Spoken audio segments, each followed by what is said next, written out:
kemudian tidak bentes atau tidak jelas ya bicaranya atau artikulasinya tidak jelas, kemudian waktu waktu biasanya yaitu harus lebih dari 24 jam.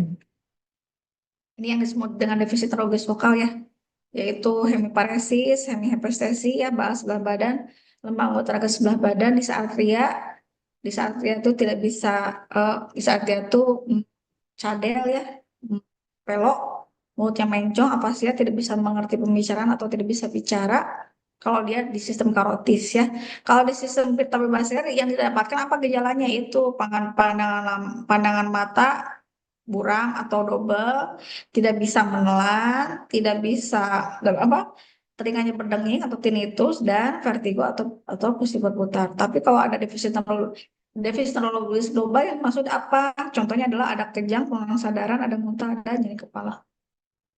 Ini adalah patofisiologi eh, terjadi stroke iskemik pada otak. Jadi dimulai dari eh, asam aranidonat dan faktor aktivasi trombosit. Jadi karena ada penyumbatan, maka akan aktivasi dari fosfolipase A2 mengaktifasi asam arahidonat dan faktor aktivasi trombosit untuk meningkatkan glutamat.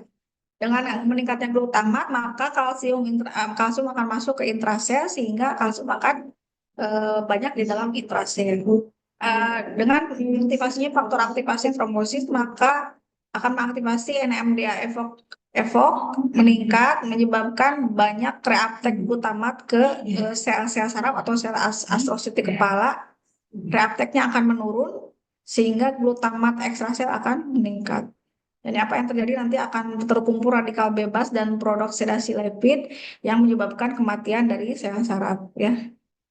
Itu yang disebut dengan kematian sel saraf akibat dari iskemik dari pembuluh darah. Nah, karena ada oklusi vaskular, maka aliran darah akan menurun, akan terjadi kegagalan energi jaringan. Kegagalan energi jaringan itu akan menyebabkan kegagalan elektrik. Dalam hal ini adalah penurunan oksigen dan glukosa, penurunan energi jaringan ATP dan fosfokreatin, peningkatan asidosis laktat, kemudian penurunan kalium dan meningkatnya natrium dan menyebabkan tertariknya air ke dalam seluler dan terjadinya edema sitotoksik intraseluler.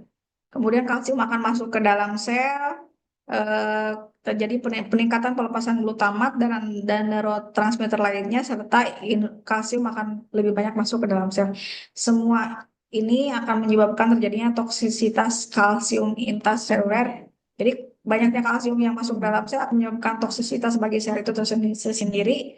Kemudian karena sel-sel sarafnya banyak yang rusak, maka akan terjadi kerusakan juga pada sawah darah otak, akan menyebabkan udema karena tertarik air akan masuk ke dalam sel karena natrium juga ikut masuk. Kemudian aktivasi adesileukosit. Kemudian yang terjadi tadi fosfolipase akan mengaktifkan asam arachidonat, leukotriene dan prostaglandin. Kemudian oksigen radikal akan menyebabkan kerusakan membran protein dan DNA dan protease dan arginin akan menyebabkan kerusakan protein. Semua ini akan menyebabkan kegagalan dari metabolik sel, akhirnya terjadi nekrosis sel atau kematian sel saraf pada stroke. Ini tata laksana stroke pada fase hiperakut adalah manajemennya ya, airway, breathing, dan circulation. Airway untuk bagaimana cara memperbaiki jalan napas. Misalnya kalau pada pasien yang tidak sadar kita bisa kasih oropharyngeal airway, atau misalnya pada pasien koma bisa dilakukan intubasi, atau pada pasien hipoksia, shock, atau risiko aspirasi. Breathing diusahakan agar saturasi oksigen tetap terjaga di atas 94%. Kemudian circulation, yaitu tekanan darah diupayakan supaya tekanan darah sistol tidak kurang dari 120 mg milimeter Hg ya. Kemudian kalau misalnya ada kejang dikasih diazepam dengan dosis segini ya. Kemudian febris diberikan misalnya acetaminophen atau paracetamol. Jika ada glukosa darah tinggi atau hipoglikemi, kita akan tata laksana terlebih dahulu. Kemudian kalau misalnya jika ada nyeri dan mual, tata laksana sesuai dengan simptomnya. Ya, ini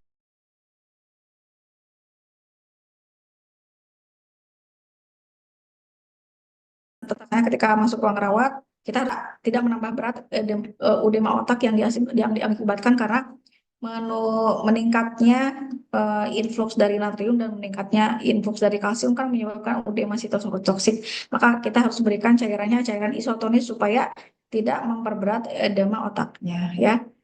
Kemudian nutrisi kita berikan kalau misalnya pada pasien yang penurunan kesadaran atau gangguan menelan atau disfagi dengan kebutuhan 25 sampai 30 kilokalori per kilogram berat badan dengan rasio karbohidrat, lemak dan protein seperti ini.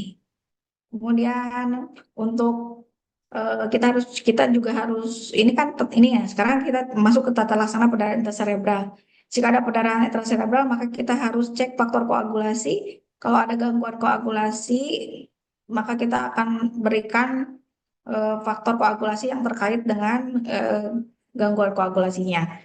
Ini ada kemudian kalau misalnya kita cek INR, cek INR, kalau INR-nya meningkat, maka kita berikan vitamin K antagonis, vitamin K, ya, vitamin K, suntik vitamin K ya.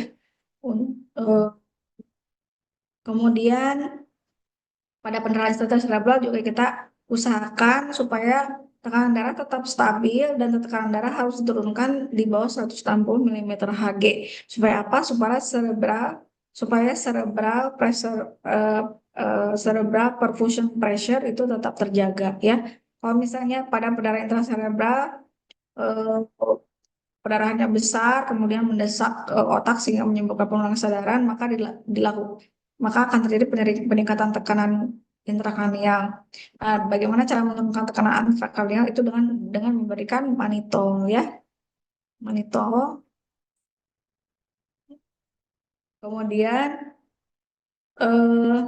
kalau ada kalau perdarahannya di cerebellum atau di otak kecil, maka dilakukan kraniotomi, dekompresi ya dengan operasi.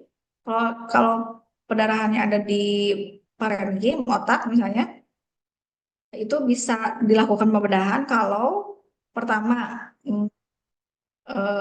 kalau kalau lokasinya berada di permukaan dari korteks ya, yaitu kurang dari 1 cm. Kemudian kalau perdarahannya lebih dari 30, jadi kalau 30 cc.